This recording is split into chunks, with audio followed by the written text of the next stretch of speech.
Hi అండి. ఒక మామిడికాయతో మీకు కచ్చా మిఠా ఒక చాక్లెట్ చూపిస్తాను. చూడండి, ఈ విధంగా మొత్తం తీసేసుకుందామండి. తీసేసుకొని దీన్ని మిక్సీ పట్టుకుందాం. దీనికి 2 స్పూన్ల చక్కెర వేస్తున్నాండి. ఈ స్పూన్తో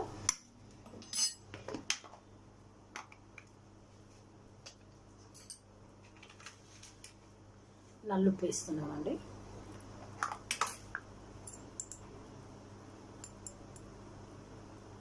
జీరా పౌడర్, బ్లాక్ పెప్పర్, వీటిని మిక్సీ పట్టుకుందాం. ఈ విధంగా దీన్ని జల్లెడ పట్టేసుకున్నాను కదండి. ఇది చూడండి, పల్ప్ ఈ విధంగా వస్తుంది. ఇప్పుడు దీన్ని కొద్దిగా ఉడికించుకొని చాక్లెట్ తయారు చేద్దాం.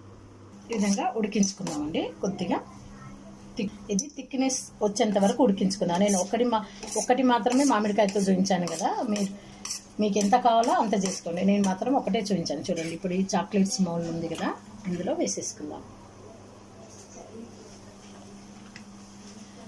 బబుల్స్ వస్తున్నాయి చూడండి, ఉడికే విధంగా చేసుకుందాం. ఈ విధంగా థిక్ వచ్చింది కదండి. ఇప్పుడు చల్లారిన తర్వాత చాక్లెట్ మౌల్లో వేసేసుకొని చాక్లెట్ తయారు చేసుకోవడమే. ఇప్పుడు 1 గంట ఫ్రిడ్జ్లో పెట్టేసుకుందామండి. కచ్చా మ్యాంగో చాక్లెట్ రెడీ.